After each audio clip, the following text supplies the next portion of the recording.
अस्सलाम वालेकुम दोस्तों, मेरा नाम है लियो। मैं हमेशा की तरह मौजूद है दाऊद और आप देख रहे हैं जिस वक्त क्रिकेट अवर अली शो। दोस्तों देखना तो दोस्तों आप लोग से बात करने जा रहे हैं, बात करेंगे आज आपके साथ टॉप न्यूज का सेगमेंट है, आप लोग से शेयर करेंगे। नंबर 1 पे आप लोग से बात करने जा रहे हैं, जो हमारे पास अपडेट आ रही है वो आ रही है जी साहिबजादा फरहान को लेकर। तो साहिबजादा फरहान जो है उनको उनका फल मिल गया है, जो उन्होंने लगातार जो सेंचुरीज मारी है।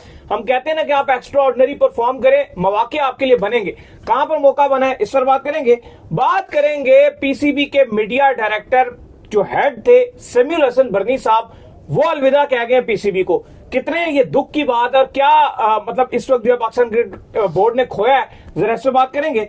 बात करेंगे उमर गुल के हवाले से कि उनको जो है बॉलिंग कोच के फराइज सर अंजाम देने जा रहे हैं, लेकिन पाकिस्तान की तरफ से नहीं, किस मुल्क की तरफ से देंगे वो आपको बताएंगे। इसके अलावा जो हमारे पास अपडेट आ रही है इफ्तिखार के हवाले से आ रही है कि इफ्तिखार ने बड़ी सेलिब्रेशंस की हैं। दाऊद साहब, इमरान हो सलमान भट्ट ने कहा कैसी सेलिब्रेशन हो रही है, क्या कहानी है, जरा से बात करेंगे। और पाकिस्तान और न्यूजीलैंड के दरमियान आज खेला जाना है पहला ओडीआई, इस पर भी बात होगी। इमाम का भी रोला लग रहा है, बाबर आजम शायद ओपन करें। बिल्कुल, तो अगर आप हमारे चैनल पर पहली बार आए, चैनल को अभी सब्सक्राइब करें और साथ लेकर पहले भूलिएगा। तो बात का आगाज करते हैं नंबर 1 खबर के साथ जो हमारे पास आ रही है। तो साहिबजादा फरहान जिन्होंने बैक टू बैक सेंचुरीज मारी, कमाल किस्म की जो इन्होंने इनिंग्स खेली, कमाल किया रखा पूरे नेशनल T20 कप के अंदर, इनको सप्लीमेंट्री कैटेगरी में इस्लामाबाद यूनाइटेड ने पिक कर लिया है। तो बहुत बड़ी बात है भाई, लेकिन बहुत अच्छी बात है क्योंकि अभी जो आपका नेशनल T20 कप हुआ, इसके सबसे बेस्ट बैट्समैन आपके यही साहिबजादा फरहान थे और बड़ी बदकिस्मती थी कि किसी भी टीम ने इनको पिक नहीं किया था। तो फाइनली इस्लामाबाद यूनाइटेड ने अब ये फैसला किया, उनके कोच माइक हैसमैन ने भी वेलकम किया और अब साहिबजादा फरहान उनकी टीम में खेलेंगे। आज काफी कुछ पीएसएल के हवाले से अपडेट्स आई हैं, जैसे इसके बाद जो बड़ी खबर है वो कराची किंग्स के हवाले से भी आई है। कराची किंग्स ने अपना हेड कोच अनाउंस कर दिया है और अब रवि बोपारा उनके हेड कोच रहेंगे और वार्नर को उन्होंने ऑलरेडी अपना कप्तान अनाउंस किया हुआ है। तो रवि बोपारा आपको पता है कराची के साथ पहले प्लेयर भी थे, काफी इनका कॉन्फ्लिक्ट चल रहा था शोएब मलिक के साथ कप्तानी को लेकर, फिर इनको कप्तानी मिली, फिर काफी लॉन्ग टर्म कराची के साथ ये काम करते रहे, फिर कोचिंग में भी कराची के साथ ये जुड़े रहे। तो अब इनको फैसला किया कि अब उनको हेड कोच बना दिया गया। और टिकट्स की भी अपडेट आ चुकी है कि पीएसएल के जो टिकट्स हैं वो भी आ रहे हैं। 3 तारीख से जो टिकट्स आपको मिलना स्टार्ट हो जाएंगे। वही प्रोसीजर है, टीसीएस के थ्रू ही आप टिकट्स ले सकते हैं। पिंडी में जो मैच खेला जाना है आपको पता है ओपनर मैच है, इसके टिकट 1000 रुपए से स्टार्ट होकर 8500 तक जो इसके टिकट जा रहे हैं, जिसमें इस्लामाबाद यूनाइटेड और लाहौर कलंदर जो है वो आमने सामने होंगे। तो पीएसएल के जो टिकट्स लेना चाहते हैं वो भी ले सकते हैं। बिल्कुल जी। खैर, इसके बाद जो अपडेट आ रही है वो आ रही है समीउल हसन बर्नी साहब के हवाले से, जो कि पीसीबी के मीडिया डायरेक्टर थे, पीसीबी के मीडिया के हेड थे। उन्होंने आज जो है अपने ओहदे से इस्तीफा दे दिया और आज उन्होंने अपना ओहदा जो है छोड़ दिया। बहुत ही सुपर्ब किस्म के, बहुत ही कमाल और बहुत ही जेन्युइन किस्म के बंदे थे। मैंने पूरे पाकिस्तान क्रिकेट बोर्ड में इन जैसा बंदा किसी को नहीं पाया। आपको जब अपडेट चाहिए हो, किसी किस्म की भी आपने इनसे अपडेट लेनी हो, आप इनसे एक बार कांटेक्ट करें। अगर आपका राब्ता नहीं होता तो ये दोबारा आपको रिपीट कॉल करते थे और कॉल करके आपको जो है बताते थे कि भाई यहाँ बताइए क्या इशू है क्या नहीं। इनसे ज्यादा प्रोफेशनल बंदा आज तक मैंने पाकिस्तान क्रिकेट बोर्ड में नहीं देखा। बहुत खिदमत है इनकी पाकिस्तान क्रिकेट बोर्ड के लिए। पाकिस्तान का मीडिया डिपार्टमेंट बुरे तरीके से बैठ रहा था, दोबारा से ही आए और इन्होंने मीडिया डिपार्टमेंट को एक नई हाइट पे पहुंचा दिया। देखिए बिल्कुल, जब ये चले गए थे आपको बताया कुछ टाइम के लिए, हमने आपको अपडेट भी दिया था, उस टाइम ऐसा लग रहा था कि एकदम से पीसीबी यूं डिक्लाइन का शिकार था। लेकिन उसके बाद जब ये दोबारा आए, देखो सबसे बड़ा जो आप इनको क्रेडिट दोगे, अभी हम सब बात करते हैं जो स्टेडियम पाकिस्तान में बने, ये चैंपियंस ट्रॉफी पाकिस्तान ने इतना बड़ा 28 साल के बाद इवेंट होस्ट किया, तो जाहिर है नाम चेयरमैन मोहसिन नकवी का आ जाता है या ऐसे 1-2 और आप नाम ले लेते हो।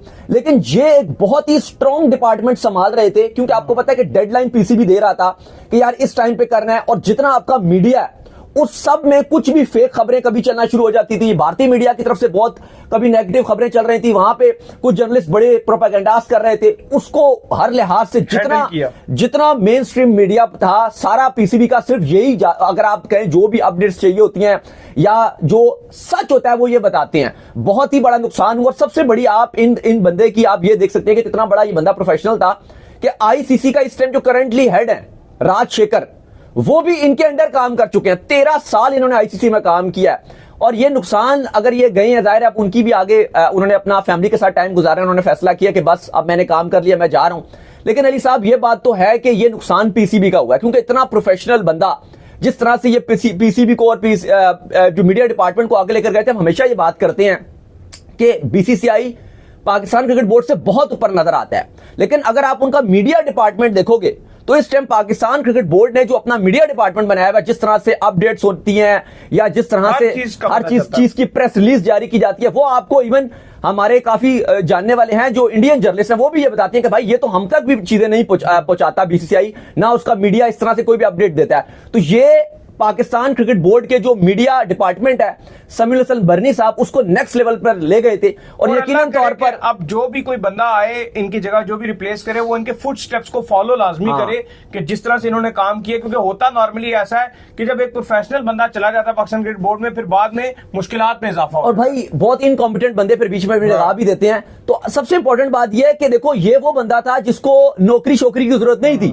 जैसे हम पहले बात करते थे ना, एक वसीम खान भी थे, वो आए थे बाहर से, उनके वो इससे ज्यादा सैलरी कहीं और दुबई में ले रहे थे। वो पाकिस्तान के लिए ये समीर हसन भरनी साहब जो उनको पीसी भी दे रहा था, इससे शायद 3 गुना सैलरी ये दुबई में ले रहे थे, डबल सैलरी ले रहे थे। लेकिन वो छोड़कर अपने मुल्क के लिए कुछ करने का जज्बा था कि अपने मुल्क के लिए मैं कुछ करूंगा, और वो इन्होंने पाकिस्तान क्रिकेट बोर्ड को दिया। तो हम भी इनको सैल्यूट करते हैं और काफी लोग भी इनकी बात करते हैं कि इन्होंने वाकई पाकिस्तान क्रिकेट के लिए बहुत खिदमत रही हैं। बंदे तो चले जाते हैं, बात तो सच है, अच्छे भी आते हैं, बुरे भी आते हैं, लोग चले जाते हैं, लेकिन जो उनके काम होते हैं, जो वो अपना काम और छोड़ कर जाते हैं, वो लोग बरसों और सालों याद रखते हैं। और काम जो है बाद में बोलता है, जो एक्चुअल असल बंदा होता है ना, उसके बारे में लोग उसके जाने के बाद ही एक्चुअल फीडबैक देते हैं। 2 तरह के फीडबैक आते हैं, अच्छा बुरा दोनों फीडबैक आते हैं। खैर, जिसके बाद जो अपडेट आ रही है हमारे पास, वो आ रही है उमर गुल के हवाले से। तो उमर गुल जो है बांग्लादेश क्रिकेट बोर्ड के साथ काम करने जा रहे हैं, जो पाकिस्तान की सीरीज होगी, इसमें वो बांग्लादेश क्रिकेट बोर्ड की बॉलिंग कोच के फराइज सर अंजाम दे सकते हैं। एक ये रेस के अंदर है, एक शॉन टेट जो है रेस में शामिल है, लेकिन मोस्ट प्रोबेबली उमर गुल को हायर कर लिया जाएगा। जी देखिए, बिल्कुल बांग्लादेश क्रिकेट बोर्ड जो है इस टाइम जो उनका करंटली कोच है, उससे वो बड़ी नाखुश है। उनका 2026 तक का कॉन्ट्रैक्ट है, लेकिन खबरें ये आ रही हैं कि उमर गुल और शॉन टेट दोनों ही लाइन में लगे हुए हैं, और अब बांग्लादेश क्रिकेट बोर्ड ने डिसाइड करना है कि क्या नया बॉलिंग कोच लगाया जाए। ऑलरेडी जो फिल हैं वो इनके सिमंस जो हैं वो इनके ऑलरेडी आप कहें कि हेड कोच के फराइज अंजाम देने, पहले वो इंटर्न कोच थे, उनको फुल टाइम लगा दिया। लेकिन उमर गुल अब बांग्लादेश के बॉलिंग कोच बनने जा रहे हैं। और बांग्लादेश के जो यंगस्टर्स बॉलर हैं, जैसे नाहिद राना है या बाकी जो इनके फास्ट बॉलर्स हैं, तस्कीन भी हैं, बाकी भी हैं, उस टाइम इन्हें उमर गुल जैसे बॉलर की जरूरत है जो कोच उनकी कोचिंग करे और उनको आगे लेकर जाए। आई थिंक पाकिस्तान में भी उमर गुल की खिदमत लेनी चाहिए। इवन पीसीबी ने पहले पास में लगाया था, लेकिन एक उमर गुल एक बहुत ही शानदार किस्म के कोच हैं, और अब अगर बांग्लादेश क्रिकेट बोर्ड इनको रखता है तो यकीनन तौर पर उनको बहुत फायदा होना है। बिल्कुल जी। इसके बाद जो अपडेट आ रही है हमारे पास, वो अपडेट आ रही है डैरेन गॉफ को लेकर। क्या अपडेट है जी, लाहौर के साथ क्या मामला चल रहे हैं? देखिए, आपको पता है कि लाहौर कलंदर के ये हेड कोच थे, लेकिन उन्होंने लास्ट टाइम पर मना कर दिया और बताया है कि मैं अवेलेबल नहीं रहूंगा, कुछ मुझे पर्सनल रीजंस हैं जिसकी वजह से मैं लाहौर के साथ अब इस सीजन में काम नहीं कर सकूंगा। अभी लाहौर कलंदर ने अपना फिर कोई अभी हेड कोच अनाउंस भी नहीं किया। समीर राणा ने कहा कि बिल्कुल हमारे लिए ये काफी ज्यादा हार्ट ब्रोकन भी है कि वो इस बार अवेलेबल नहीं है, लेकिन हम उनकी रिस्पेक्ट करते हैं, जो भी उनको पर्सनल रीजंस हैं जिसकी वजह से हम उनको फिलहाल निकालेंगे नहीं, वो हमारी कलंदर फैमिली का पार्ट रहेंगे। लेकिन इस साल अब उनको नया हेड कोच अनाउंस करना है, तो अब देखते हैं कि लाहौर कलंदर किसको लगाएगा। लेकिन ये बड़ी ही, अगर आप देखो तो अजीब बात है, ये हमने आईपीएल में ऐसे नहीं देखा कि कोई कोच हो, चलो खिलाड़ी तो फिर भी उनकी कमिटमेंट्स होती है क्योंकि वो सारा साल खेल रहे होते हैं, कोच तो वेले ही होते हैं, उनका इतना रोला नहीं होता। लेकिन अब ये लास्ट मोमेंट पे जो उन्होंने पर्सनल रीजन बताया है, ऐसा क्या भी रीजन था कि जी आप पूरे महीने के लिए आप अवेलेबल नहीं होगे, तो बड़ी ये अजीब सी बात है कि लास्ट मोमेंट पर ये लाहौर कलंदर को छोड़कर जा रहे हैं। तो बहरहाल लाहौर कलंदर ने तो कहा कि चलो हम कोई बेहतर कोच फाइंड कर लेंगे। बिल्कुल। जिसके बाद जो अपडेट आ रही है वो आ रही है इफ्तिखार अहमद के हवाले से। और अपडेट ये आ रही है कि इफ्तिखार अहमद ने कल जब फाइनल खेला जा रहा था, इनकी टीम फाइनल तो हार गई, लेकिन एक आउट करने के बाद इन्होंने ऐसी सेलिब्रेशन की कि सलमान बट भी कमेंट्री में बैठे हुए थे। उन्होंने क्या कहा जी, उन्होंने किसको आउट कर दिया? उन्होंने कहा ऐसा लगा जैसे इन्होंने विविन रिचर्ड को आउट कर दिया।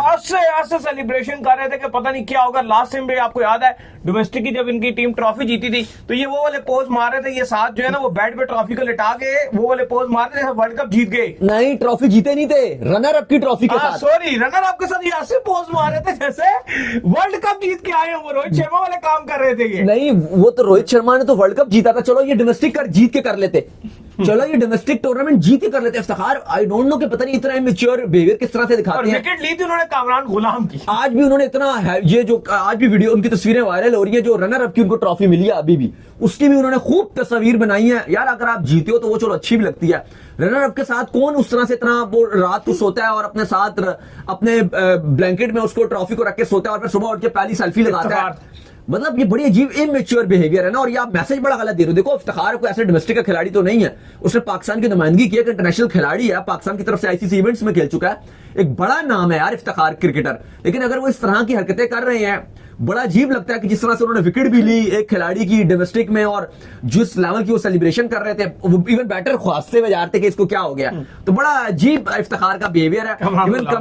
इवन कमेंटेटर सलमान बट उनको ट्रोल कर रहे थे कि यार इन्होंने सर विविन रिचर्ड को क्या आउट कर दिया। लोग भी कमेंट्स में नीचे मजाक उड़ा रहे हैं कि नहीं, कमरान गुलाम तो ऐसा मुझे लगता है बंदा भी नहीं है जो कि इनकी कोई रिप्लेसमेंट हो, या उस नंबर पे इनको लग रहा हो कि कमरान गुलाम ने मेरी रिप्लेसमेंट कर ली है। हाँ वो है, ये पॉसिबिलिटी है कमरान गुलाम बीच में को बॉल भी डाल देते हैं, मेरे नंबर की रिप्लेसमेंट तो नहीं हाँ, है। वो रिप्लेसमेंट, ये बात आपका वैलिड पॉइंट है कि वो उनकी रिप्लेसमेंट है कमरान गुलाम की, लगता तो नहीं है ऐसे नंबर पे। लेकिन कहीं ना कहीं ये एक दो ही खिलाड़ी है ना, तैयब ताहिर हो गए और कमरान गुलाम हो गए, दो कोई पहले भी रखा गया था, तो ये उनकी रिप्लेसमेंट में खेल रहे थे। लेकिन वो चैंपियंस ट्रॉफी में थे, अभी तो वो बेचारा भी बाहर हो गया और उसको चैंपियंस ट्रॉफी में भी मौका नहीं मिला खेलने को। खैर, जिसके बाद जो अपडेट आ रही है वो आ रही है पाकिस्तान और न्यूजीलैंड के दरमियान पहला ओडीआई जो है वो खेला जाना है आज रात को 3 बजे। ये ओडीआई जो है वो आप इसको देखने को मिलेगा। आपको खबरें आ रही हैं मामूल हक के हवाले से उड़ते उड़ते कि शायद उनको कोई इंजरी हुई है और अगर वो ना खेल सके तो उनकी जगह बाबर आजम को ओपनिंग कराई जाएगी। देखिए इमामुल हक को इंजरी तो हुई है। आज आपका जो रात को मैच खेला जाना है 3 बजे, अब रात बोल दो आप या सुबह बोल लो, लेकिन सहरी से पहले ही ये मैच खेला जाएगा। आज आपका लोग खेला जाएगा। अब मसला ये आ गया कि इमामुल हक को चोट लग गई है और उसकी वजह से पॉसिबल यही है कि वो शायद पहले ओडीआई के लिए अवेलेबल ना हो। अब मसला ये आ रहा है कि आपने 2 ही ओपनर चूज किया। मैं और आप बहुत टाइम से ये बात कर रहे हैं जब से स्क्वाड अनाउंस हुआ है कि यार साहिब फरहान इतने रन बना रहा है, इतने बना रहा है, आज इस्लामाबाद यूनाइटेड ने उसको पिक कर लिया। यार आप उसको स्क्वाड में तो रख सकते थे।